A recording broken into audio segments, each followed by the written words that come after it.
All right, so good morning, and thank you all for joining us on this Monday morning. I am Marshette Turner, Director of the Houston Minority Business Development Agency, and I'm excited about what my MBDA Amplified team is doing. As I've shared on this platform several times before, this 10-week Small Business Academy is twofold.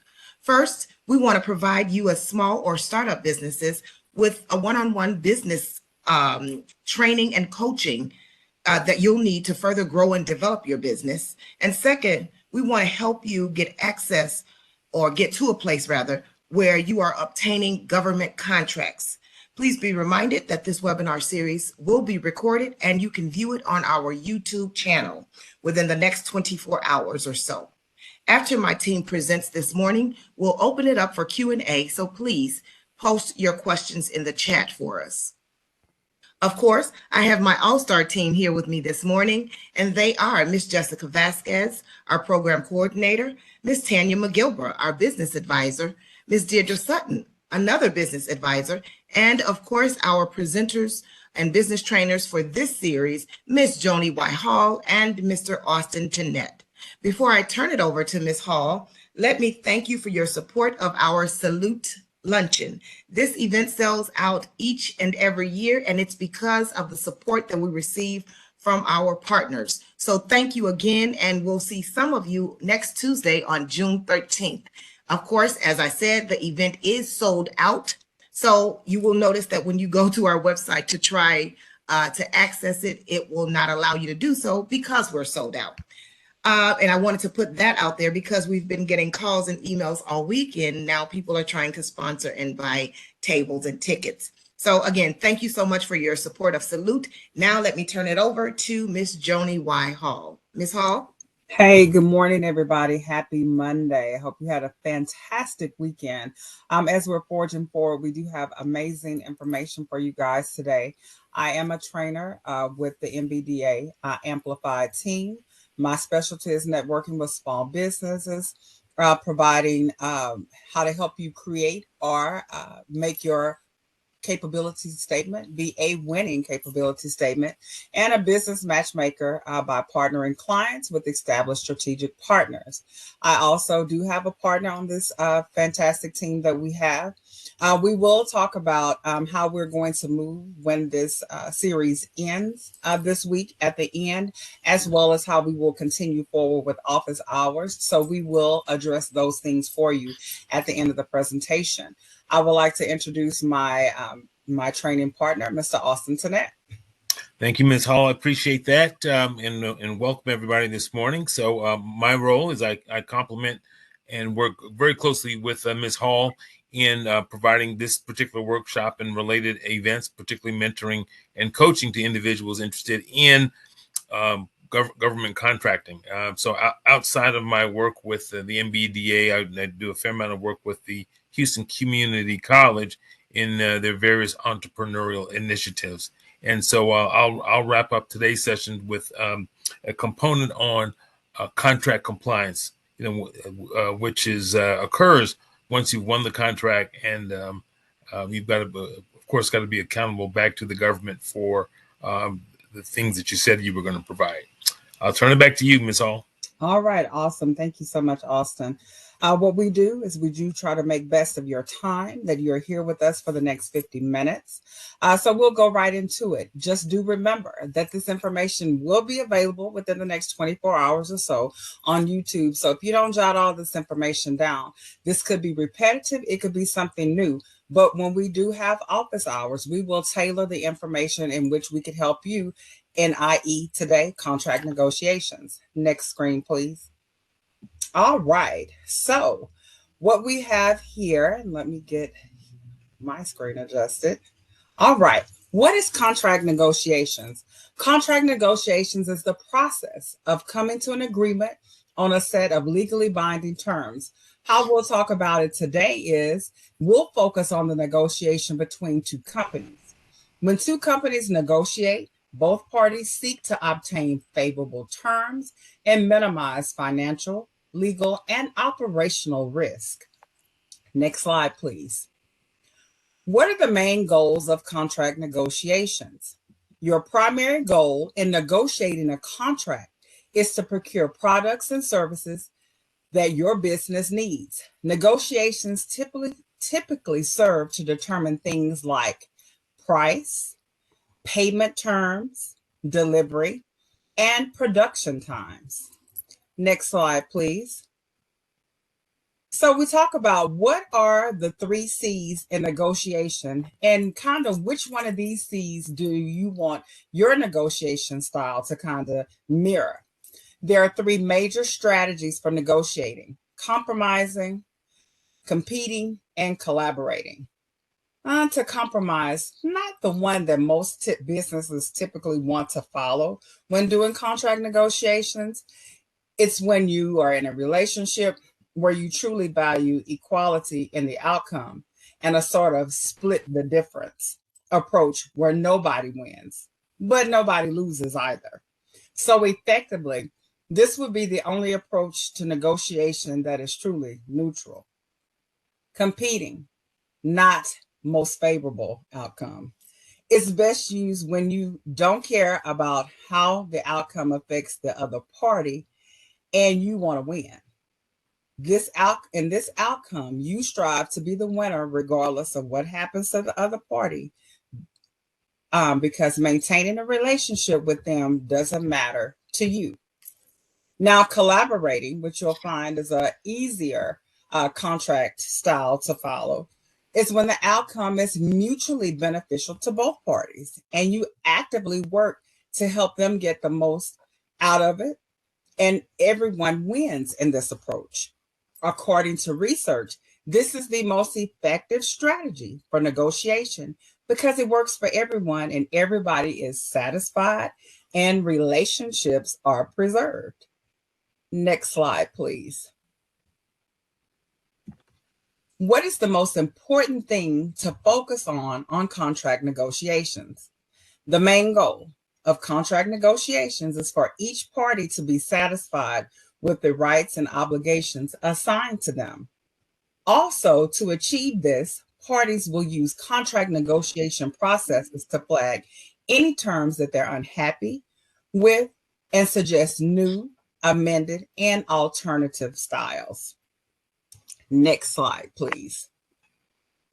So we've talked about the goals and what is contract negotiation. So let's talk about the steps. There are 10 steps that you should be familiar with in contract negotiation. The first, and if you follow along from each box, is to start with a draft. Before authoring a formal contract to negotiate, ensure that you and the other parties agree on the main points of the contract. Use straightforward terms.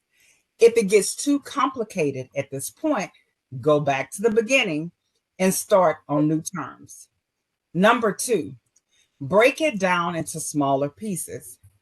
Getting one party to agree with the swaths of a contract is not realistic. Break the contract down into pieces that can be agreed upon separately. The smaller agreements will make up the larger contract, and the strategy will help avoid the all or nothing approach to contract negotiations. And most importantly, it proves to be transparent. Sometimes people can absorb the smaller pieces than our overall whole contract, because a whole contract sometimes can be very intimidating. So breaking down into smaller pieces, nothing is hidden and everything appears to be transparent. Keep your initial terms simple. Complex contracts with lengthy details and nuances will further complicate the negotiations. Start with a simple and clear terms that everyone can understand, even if it avoids some more nuanced advantages of complex contracts. Number 4, know your why. Understand why you want to do business with the other party. Go beyond competitive or aggressive mindsets of getting the most out of the contract and work on being collaborative. Ask yourself why. How can I benefit and my business as well as the other party benefit from this relationship? Number 5, Prioritize your key objectives. Go into the contract negotiation process with keen understanding of your top priorities from the arrangement, as well as how other risks or rewards rank after your initial needs are met. Number 6, ask questions and understand your counterpart's motives. Get to know as much as you can about the other party's interests and goals before starting contract negotiations. By understanding that business motives by understanding that businesses' motives and needs are their pain points, you can better align your negotiations with moves that support your company's need while still meeting the other party's interests. Number 7, come prepared with research. Support your claims with appropriate data and testimonials from other clients. Again, this is another time to exercise transparency. No false data, no false client statements. Don't let emotions get in the way of a win-win outcome. That's your number 8 point. Business negotiations are just that. It's business.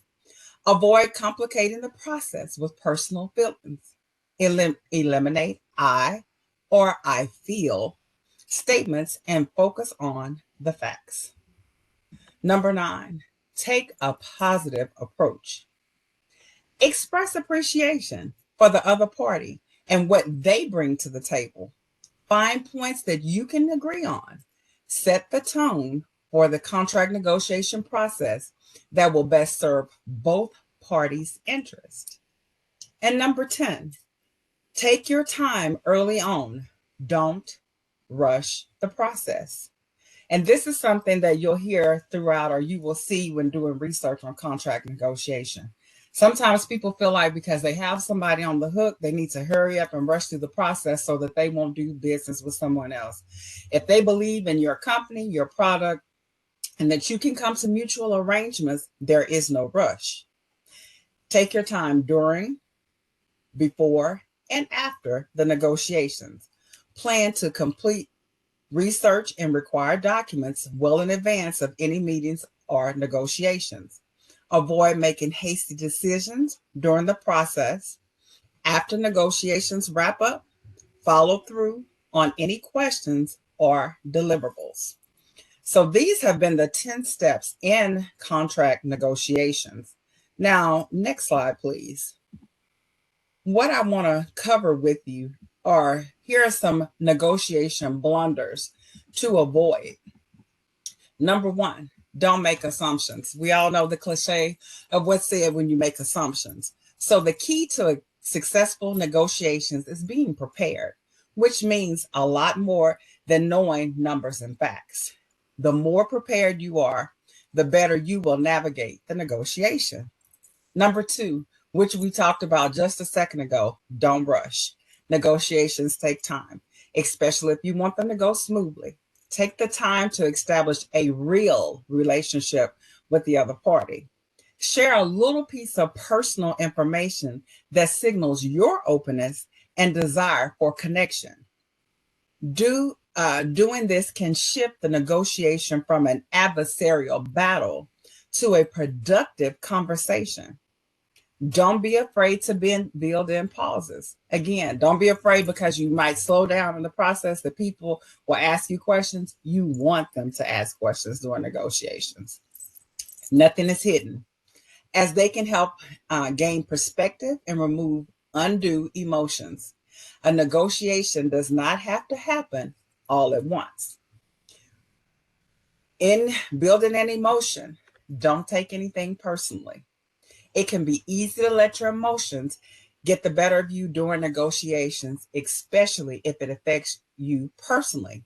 But getting too emotional will help your productivity. Challenge yourself to turn moments where you feel attacked and defensive into moments of curiosity where you can gain feedback. Emotion can easily be used against you during a negotiation. Don't accept a bad deal. Who wants that? That's the whole point in contract negotiations, is you want to get the best for both parties. Negotiations can be long, they can be tiring, and most definitely stressful. It's easy to settle, but agreeing to a deal just because you want to get done is definitely not a good thing, no matter what side you're on. And this one, too, I don't think that we hammer on this enough, but nobody doing anything likes to feel like they're being sold. They want to feel like it's a collaboration. So don't over negotiate. We sometimes get excited and over talk, or if you're definitely trying to hide something, you over negotiate or you over talk. If you're lucky to have the upper hand during the negotiation, don't take advantage of it. Don't talk too much. Consider the consequences of over negotiating. You might get what you want, but at what price? Don't put yourself in the position where you have to go back or you can't go back on a relationship because you have over leveraged. Be the first to make an offer. A part of being a good negotiator is taking control of the deal. Making the first offer creates a standard for the contract, especially if you're the seller. Provide set terms instead of set price ranges. Providing a price range only gives the buyer the upper hand. Buyers will focus on low end price range and get the agreement locked in at that rate. Use words wisely while negotiating. Make it clear, make it layman's terms. Don't overtalk someone or use exaggerated vocabulary to sound savvy. You don't have to talk about the entire negotiation as well. You can say what you need to say and combine it with a direct contract. The direct approach establishes confidence, making the other party more likely to accept your proposed terms. Also, remember a couple of other things is to make sure you ask open-ended questions and be a good listener. Listening, sometimes it's worth listening 80% and letting them talk the 20 versus you doing all the talking. And offer a win-win scenario. Any negotiation ending with one side benefiting from the agreement will lead to a faulty business relationship. One-sided negotiations decrease trust and rapport. Both you and the other party should feel assured that you and they are getting a fair deal. So I will go ahead and turn it over to Mr. Tenette for his part about the contract negotiation process. So we're going to talk a little bit. So the next few slides, we're going to talk about contract compliance. But before that, I want to just make a couple comments on what Ms. Hall had shared. So I thought that was an excellent primer on negotiation process. As for any of you who've been in any of my workshops, you know I often like to refer to Shark Tank because I think it's a great representation of kind of what goes on in business. And as you recall, for any of you who do watch Shark Tank, you'll know that in every vignette with an entrepreneur, there comes that time when they start to negotiate terms. And some of those 10 steps that Ms. Hall had referred to, you know, I was recalling various episodes where people did not do those things. They failed to do adequate research. They didn't understand their own business well enough, so they couldn't provide a logical or reasonable response to the other side's offer or lack of offer. Took it personally. We see a lot of tears on Shark Tank. People they equate hard work to creating a successful enterprise. Not always the situation. So, like you said, like Joni said, let's not take it personally. They often rush to make a to cut a deal with one of the sharks, and then the thing that probably surprises me the most is that the entrepreneur will make an offer, and then when the sharks respond with something else, they are totally caught off guard, almost to the point of how dare you challenge the value I've put on my organization, and then the negotiation starts to fall apart in favor of the shark because the sharks have done their homework and they use their knowledge advantage to somewhat take advantage of the entrepreneur. So those were those were all great items that you shared, Joni. And I think the one thing we want to take away from that is just the power of preparation before you go into a negotiation. So I'm going to spend a couple slides here and just talk about the role of contract compliance. So now that you've won the contract, done a successful negotiation, you've come to agreement around the statement of work, what you're going to do in return for the agency hiring you, and then the deal's been signed. But so other than performing against that work, we've got to be conscious that there is a compliance component that's attached to all of these governmental or really any sort of contract. Next slide, please. So some of the key things that we are focused on are the contractual obligations. So step one is familiarize yourself with the terms and conditions of the contract. So for most government-related contracts, that's going to be laid out for you in either the RFP, request for proposal, or the request for quotation. Typically in those documents, the agencies will set out what's expected of you, what some of the timelines will be, the scope of work, those sorts of things. So you're not going to go into sort of the signing of this contract, the agreement blindly. You'll have lots of indicators as to what is expected of you. And then most importantly, and this goes back to a workshop we had a few weeks ago, but make sure that you understand the obligations, and more importantly, make sure that you can perform to the level of expectation that they've set forth for you in terms of what means what is success in this particular arrangement. And then, of course, the big deal is you want to adhere to the obligations throughout the duration of the contract. And I get it. Things change, right? I'm sure that there were, if you signed a contract pre-pandemic and things that happened during the pandemic that changed the nature of the agreement, that is an opportunity not to say, oh, I just can't do it. That's an opportunity to go back to the contracting officer or whoever countersigned the agreement and said, hey, let's take a look at these contractual obligations, and let's see if we can sort of maybe fine tune them or readjust them so that they are consistent with the new world order. Director Turner, did you want to add anything to that? I saw that head moving up and down. It's like I was hitting on something that was near and dear to you. Absolutely. Thank you so much, Austin. I cannot tell you how inextricably important it is for you to understand the terms and obligations of a contract. We see this on a daily basis. People get into a contract. Oh, I got this, it's a $1.2 million deal.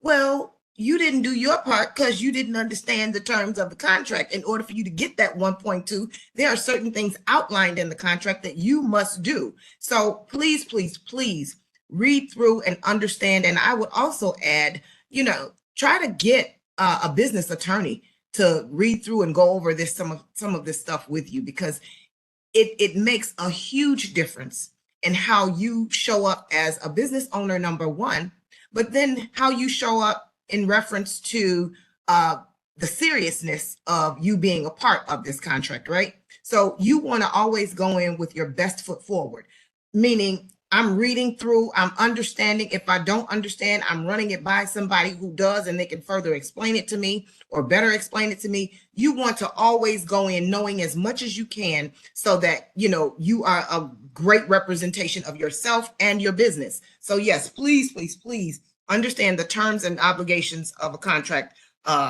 before getting into it, because of course they vary based upon the contract, based upon who you're contracting with. Okay, absolutely. So that's it, Austin. Thank you. Thank you. That was great input. Next slide, please. So when we talk about, there's a variety of forms of compliance, and so oftentimes, regulatory compliance can be a very big one. So the concept here is, you've got to be in compliance, and so they may state maybe a very simple word like, you will be compliant with all legal and regulatory aspects. But as that picture, the image shows, that regulatory compliance can be a very, very expansive role that you'll have to play. And so things such as equal employment opportunity, labor standards, environmental protection, data security. And I'm telling you, this data security component, it can be huge. And so it goes back to what Director Turner says. If you can't provide say around the data security, if you can't provide the minimum standard as requested in the proposal, or it's going to cost you too much to put that sort of infrastructure in place, you might want to rethink, is this the right opportunity for you, or is there another way that you can address this? But because of all the attention, particularly on data security and some other things like that, I wouldn't foresee getting any sort of exemption around that. And so the way that you equip yourself is to stay updated on the relevant regulations that apply to the particular procurement that you've won or are going on after. And I think the important thing is remember that you're not alone in this. And so whenever there's a question, definitely go back to either the contracting officer or the party that countersigned the contract that you've just won, just to make sure that both sides are clear on what regulatory compliance means. So I don't ever think that when you've been given a contract, the goal from the contractor side is that they want to see you succeed. So once they've said, hey, we like you, we love you, we're going to sign this contract, use that as an opportunity to go back and continue the dialogue with the contracting agency to make sure that you're on top of these really, really important things. Next slide, please. So in addition to regulatory compliance, we've got to be aware of the ethical practice in our conflicts of interest. So, what might an ethical practice be? So let's say that you maybe won something, an agreement with one of the, let's say, child protective services, right? So you won this to provide some service for them.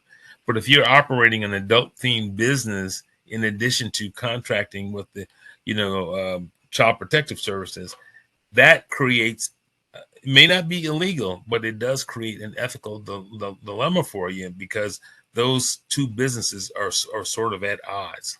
So it's really, really helpful to take a step back, look at the contract you've won, and try to understand what might be sort of a conflict of interest, or maybe unethical practices that you may be engaged in. Because the whole idea is, whenever there's a contracting situation with a governmental agency,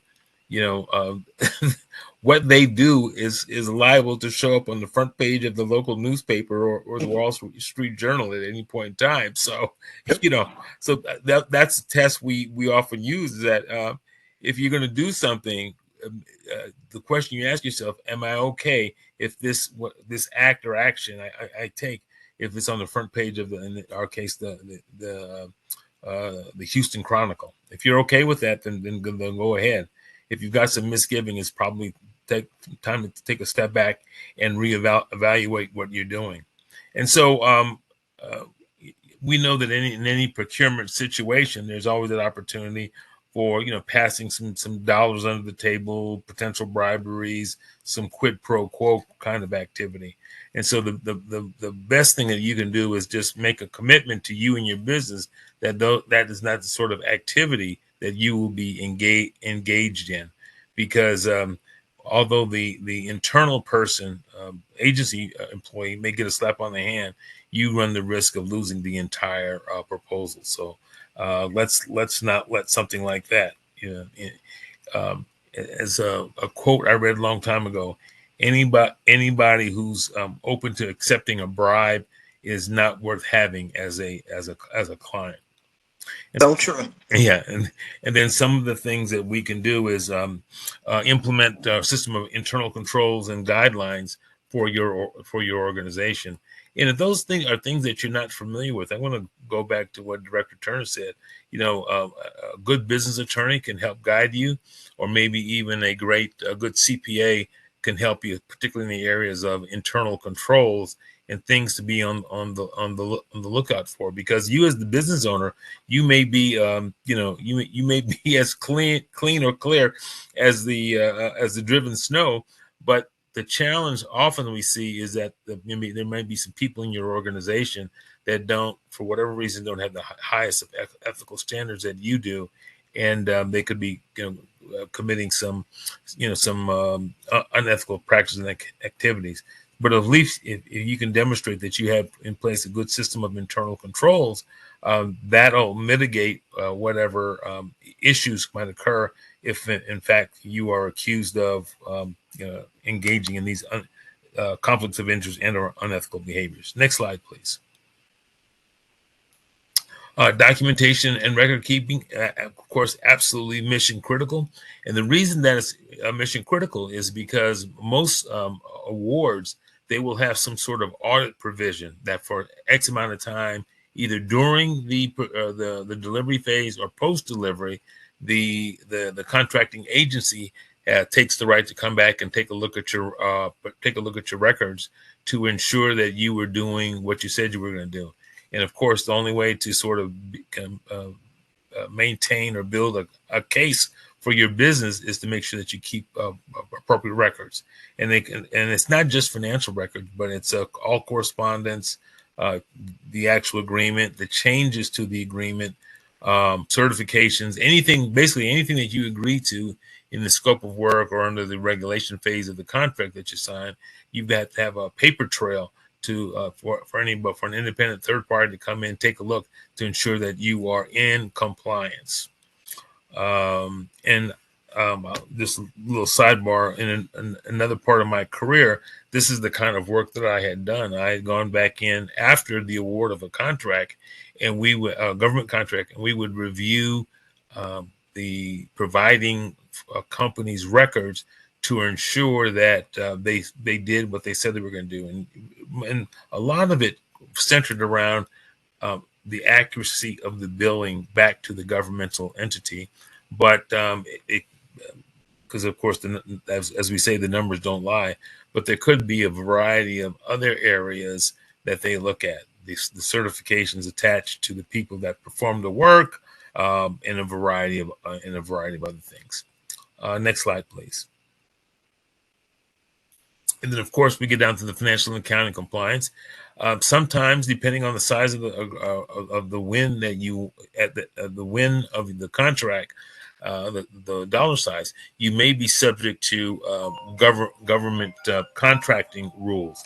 And I assure you that government contracting rules and requirements are dramatically different than what you see with some of your non-government entities. And so, again, yet another reason to make sure that you've built out a team of people who have some expertise in that particular area, so that if there is some issues or questions that come up around that, you'll have solid advice to help assist.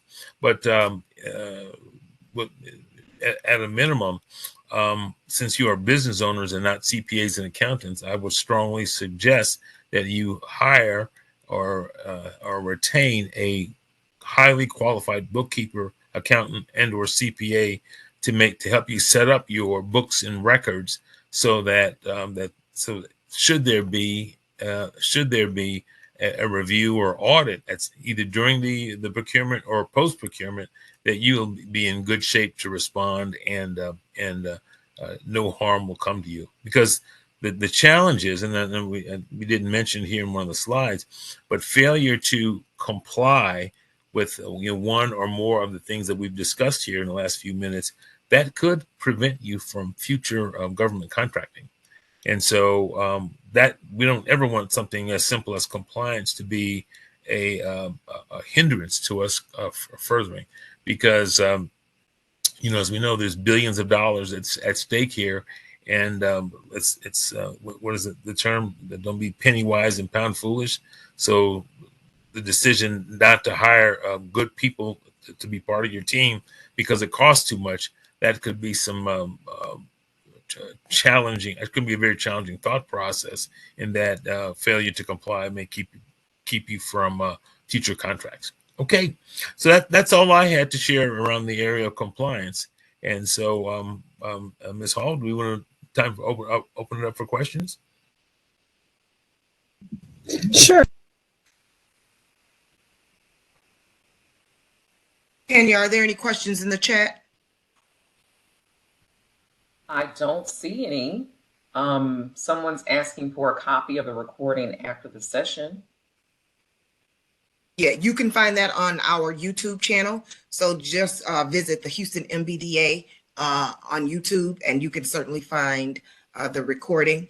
But let me publicly thank Ms. Hall and Mr. Tenette. When I tell you they have done a fantastic job with this training series, it has been absolutely amazing, especially to see the number of clients that they've garnered from that. Clients who have, called during the office hours or come into the office or whatever the case may be. But at any rate, I know that they've been reaching people and touching people's lives because of the footprint and because of the traffic that I'm seeing. So thank you so much, both Joni and Austin, for a yeoman's job with this training series and just the entire MBDA Amplified team. I appreciate your work. I appreciate your efforts. Please know that they are not unnoticed. I thank you all so much for what you do and the value you add to the Houston Minority Business Development Agency. So, Tanya, is that a question I just saw pop up? They are just asking, what are the current office hours? Okay, so our office hours are virtual. On Wednesday, we will be facilitating office hours at 1 o'clock p.m. If you email myself and Mr. Tenette, we will get you scheduled for office hours. We also will have them the following Monday at 10 o'clock a.m. And from there, we figure out how we can help you, and we set other appointments if we need to move forward with other ones and so forth. So we first want to meet with you one-on-one if we haven't before, and then we will move forward and putting a plan together for you. There is a question here. Someone's curious to know if government contracts require surety bonds. Some of them do, yes. Yeah. Not all, but some do, depending on who you're contracting with, the amount of the contract. So the answer to that question is yes, some of them do. And usually that information will be spelled out in the RFP or RFQ document that the contracting entity produces and shares with the potential bidders. Absolutely. Are you both familiar with any good record management systems that are at no cost or low cost? I think there are, if we're talking about just kind of basic bookkeeping systems, there are a few out there that are at very low cost. I'm thinking of QuickBooks is probably one of the more robust ones.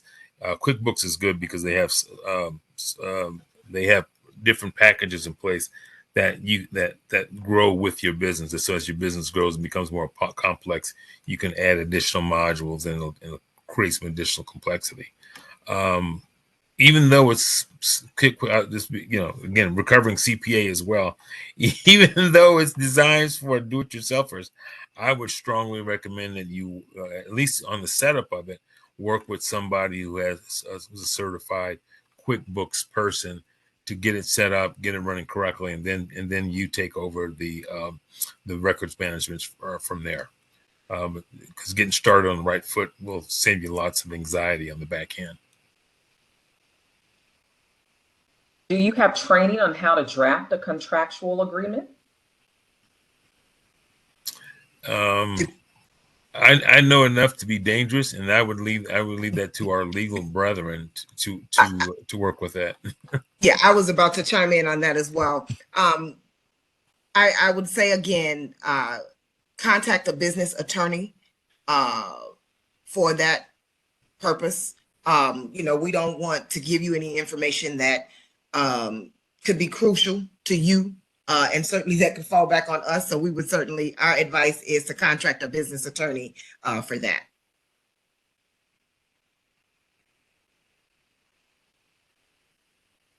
I don't want to copy and paste this in the chat, but they can reach out to the Houston Small Business Legal Consultations.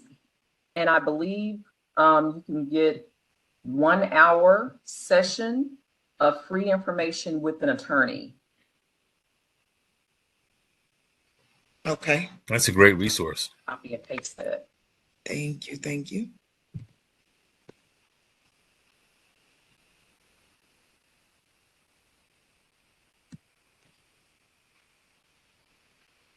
Okay. Any more questions? Do we have another one coming over the chat, Latanya? Let's see. What would be the best method of payment to use when dealing with an international buyer for the first time?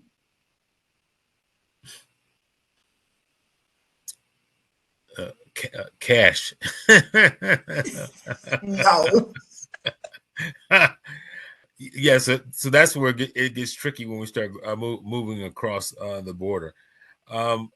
What I would suggest, and I'm sure Director Turner has a few other ideas, but I would make, as part of your success team, I would make sure that I have a good bank on my team as well. And that's a great question to pose to them, and they could probably give you a couple of different alternatives to make sure that you are protected when you start to deal internationally. Yeah. And you want to always make sure you have a record of payment, right? So if you do a certified money order, cashier's check, or whatever that is, you have a physical copy.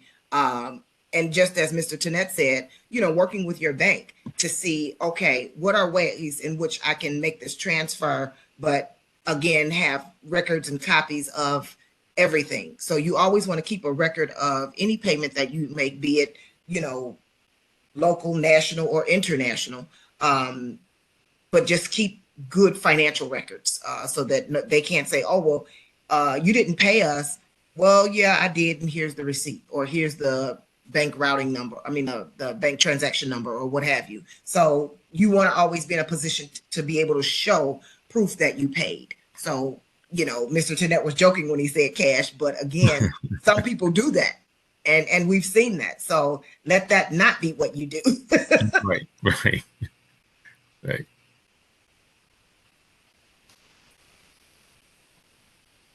Any other questions?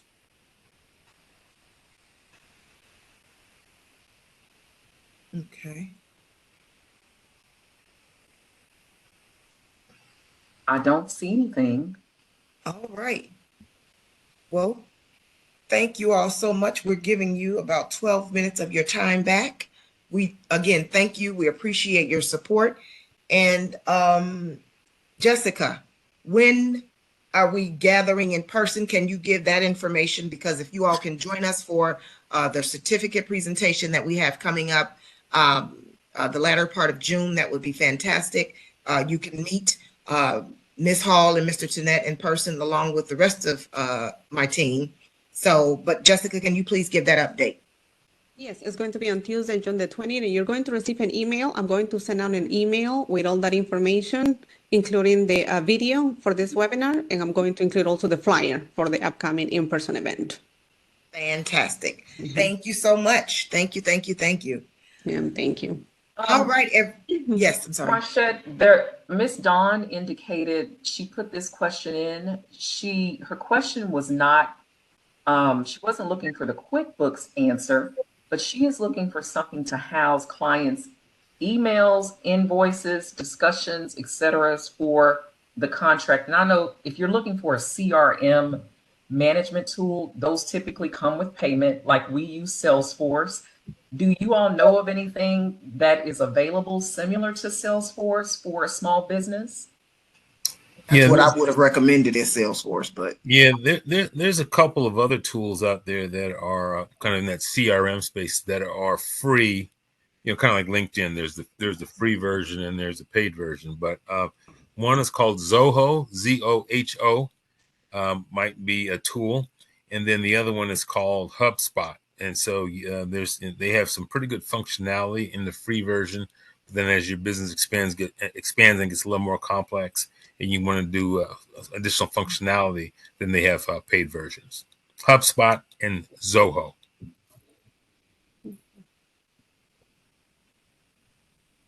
ZOHO? ZOHO, yes. All right. Okay. Well, thank you all so much. We do appreciate it. And again, we look to see you all the latter part of this month. Have a great day, everybody. Thank you. Thank you, Thank everybody. Have a you. great week. Thanks.